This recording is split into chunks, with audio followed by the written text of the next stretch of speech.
welcome to the farm. 25 and a half years ago when I was born, if you told me that I was about to go dig a grave with my dad in a severe wind chill advisory day, I would not have believed you, but here we are. Morning! Hey, heater ain't working in the semi, that stupid switch broke. This don't have a heater, and the wind's picking up, and the temperature's dropping. Ears. Cooper's been trying to price some trailers, kind of like what he's got. I'm just afraid that skid loader's gonna ruin them darn axles and stuff, you know, for the weight. Oh, on our tip trailer? Yeah. Yeah. Because that one ain't really designed for that much weight. It says a 16,000 pound trailer, but it doesn't seem like it. This is always my least favorite part, when they unload the backhoe and notice how he's on that side of the trailer and the trailer's leaning that way. If it gets a little slick up there, it makes the guy nervous. I think we're right up here by the road. Should be easy to get to.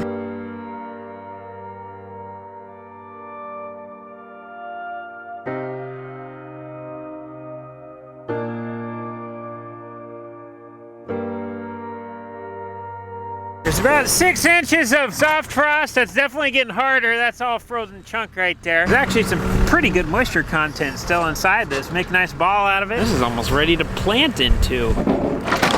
We got that top crust of frozen, so Dad can take the bucket and get underneath the frozen and scoop it out, so there'll be nothing underneath here. Then you just kind of got a little frozen bridge. Then it should break away a little easier when you're clawing at it. Tonight they're talking temperatures as low as negative 30 degrees, so we brought the dump truck today and we're just gonna scoop the dirt from right here. We're gonna put it in there, that way we can put it in the heated shop tonight, so then when we come back to cover the grave tomorrow, it's not a big old chunk of solid frozenness.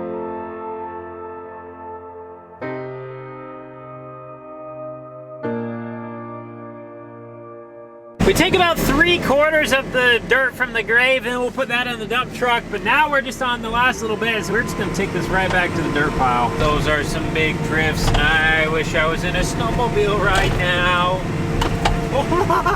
Oh my goodness, you could cramp that one so big, just whomp!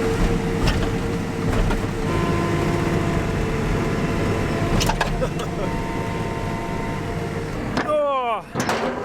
Driveway number 1 looking good. Driveway number 2. I should definitely not get into snow removal business. Might need that. Stay. DOT won't care. We're gonna have a busy load of hauling this month. I think we got 60 loads of corn, so 60 semis of corn. I think 10 loads of soybeans, so 70 loads. Be busy. We got Cody just pulled in with his rig. He's gonna load up a load of corn. I don't think he's gonna load it tonight, but he's gonna bring it home and probably unload it in the morning. It's a bad idea to leave a can of pop in a truck when it's negative temperatures outside or even freezing, because it will explode and it will get over everything. And pop is sticky, fun fact.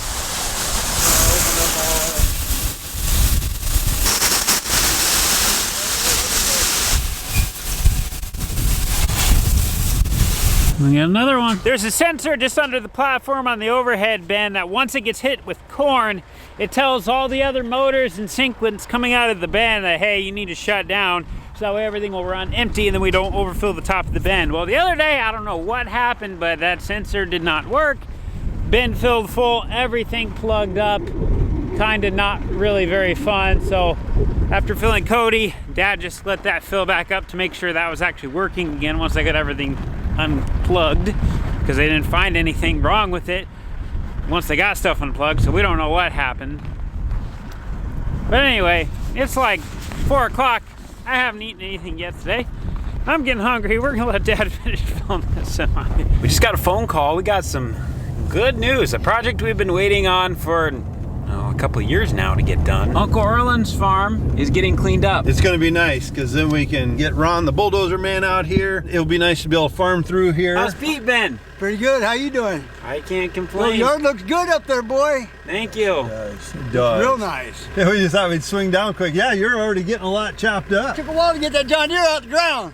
Did it really? Oh yeah, ripped it in pieces. I'll cut these pickers off and then cut the nose off them and make them a little shorter so they set in the bottom better. Oh yeah, yeah. You know, everything's got a process, you know. Yeah. That's why I'm here. Uncle Erland's farm has just had a lot of stuff on it over the years. Pickup trucks, campers, trailers, there's a few combines, some tractors, a lot of really heavy metals. So Pete's back out here with the loader. He's getting everything all cut up. He's already got the John Deere combine all cut up into little pieces. I guess the wheels are still froze down into the ground. He'll get everything chopped up into some nice piles, and then they'll come with the big loader. We'll get everything out of here. Pete figures he's gonna be here for a good month. There's quite a bit of stuff here. I think there's like 6 acres of yard. Then once Pete gets everything done, Ron will come in here with his excavator, bulldozer, dig a hole, push this old barn into it and stuff. All these trees will burn everything up, bury that. When everything's all done, there will be nothing here anymore. Uncle Erland celebrated his 91st birthday. They say their secret is drink orange juice every day and bacon.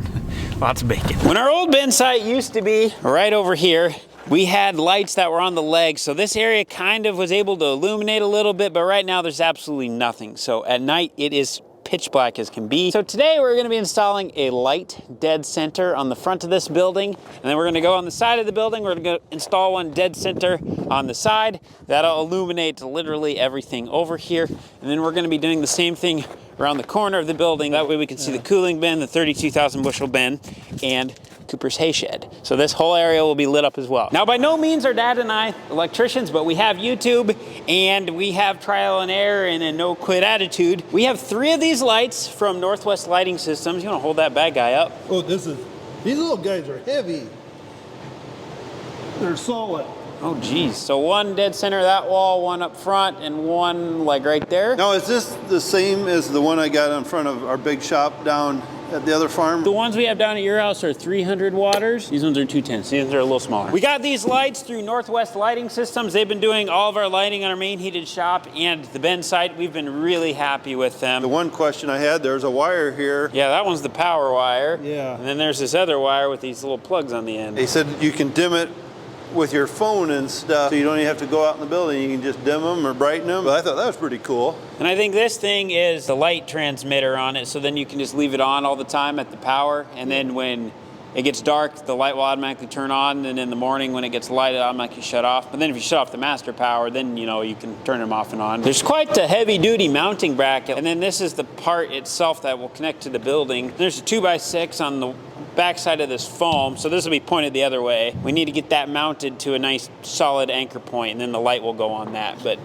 on the outside. And we also got some new LED lights for the ceiling in here, so I think there's 8 of them. They're gonna replace those old T8s that we have. They're supposed to be a gajillion times brighter. That's a direct quote from Derek and Drew. That's gonna be for another day because we gotta get the tin up first. We're just gonna be running some Romex right behind the tin, so that way we don't have to have conduit for these lights. Everything will be hidden. I think we're gonna do that for the ceiling lights too. I do love the way they got these mounts and stuff. They are solid. Yeah, they're a heavy duty mount. Oh. This isn't messing around. I've worked with different lights before. They just, I don't know, they act like they don't think the wind's ever gonna blow on them or anything. So here's what we got when we open the package. I almost feel wrong putting this face down on the wood.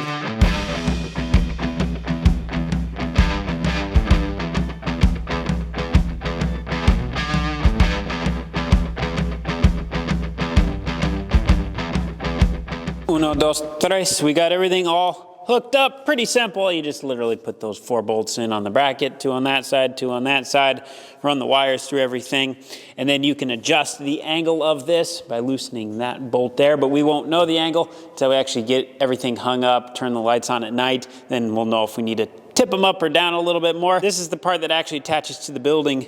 That goes inside of there. We need this to fit on the tin, because the tin on the outside has these ribs in it, and we can't just drill from the inside because we don't want to accidentally get on one of those ribs, because these little mini ribs fit perfectly those holes. So we're going to try to line it up like that on the outside. We're going to measure from the eave down, and we're going to find out where that 2x6 hiding behind the foam is, and we'll have to grab the telehandler, go out there, drill the holes, get this mounted, and we'll be able to get the light mounted, then we'll be able to wire everything up. Top rung of the ladder is broken.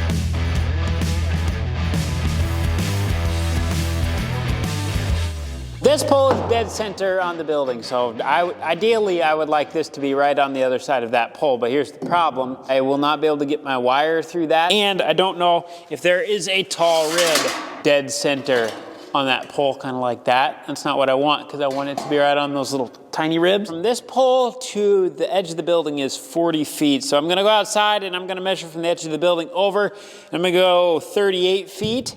So that way I'd have plenty of distance away from that pole. I'm not like pinning myself like right here, halfway on it. So it'd be about right here. Now, the next problem I'm running into, there's a 2x6 that runs on the back side of this, supporting that pole to that pole, and then it's what our tin is tacked to on the other side. The problem is the spray foam's like 2 inches thick. I do not know exactly where the edge of that 2x6 is. I have 3.5 inches to work with here and 5.5 inches of 2x6. So we have like an inch on each side of play. And I'm not really certain where the edge of the roof line starts. You can obviously tell there's a 2x6 behind, but where is the edge? I can't go on the inside and drill to the outside because we could end up right in the middle of a rib. And that's why we have to go from the outside in.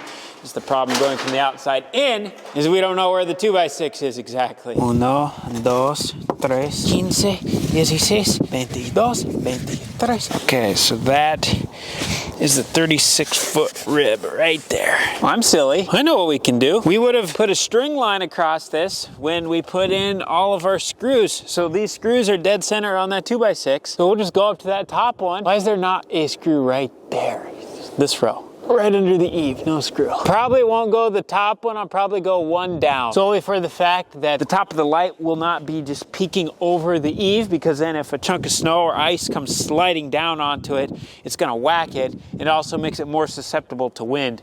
If it's hiding below the eave a little bit, wind's just gonna blow right over the top. We'll grab the telehandler. No, we won't, that is off the bead. Well, how in the world did that happen? He just fixed that a couple weeks ago. So here's the plan. We're gonna back in the red pickup all the way to the edge of the building, put the tailgate down, put an 8-foot step ladder on that, and then hopefully we can reach from the top ring. You don't know till you know. Okay, that's probably good. Just your normal, everyday, average Joe job.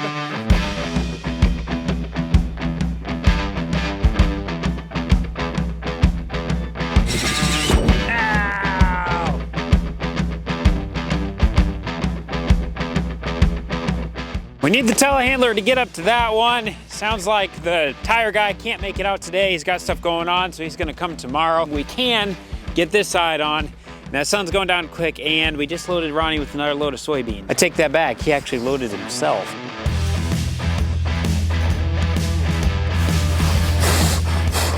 We might be bolting this one.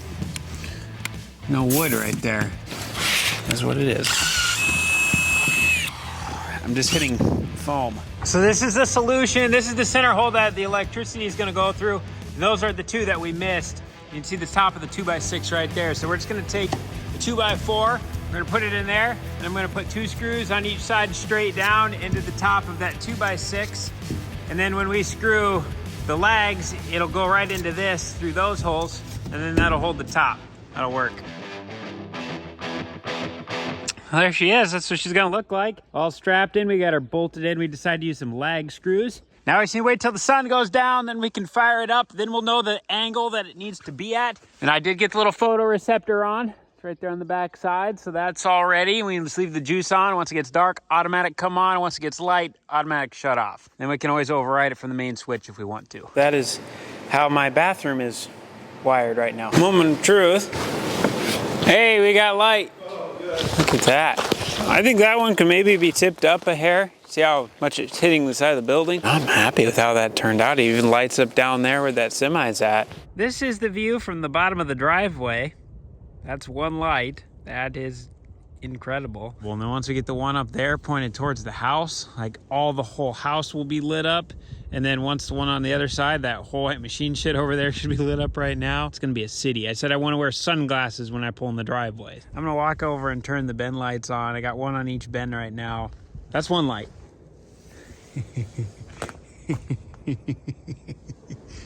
Oh yeah.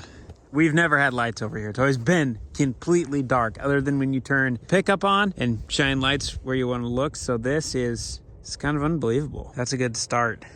Wow. All the lights we have on our farm come from Northwest Lighting Systems. I'll put the link in the description if you want to go visit them. Derek and Drew, father and son, they're the ones who run it. Give them a call. They'll get you set up with what you need to say, hey, I want what Cole has. And they'll say, on which building and which bend. We just put on the 210 waters today. We have the 300 waters on the other main heated shop, and down at the pole at Dad's house, and up on the bends are 300s as well. But other than that, be sure to check out the link in the description for some Cornstar gear.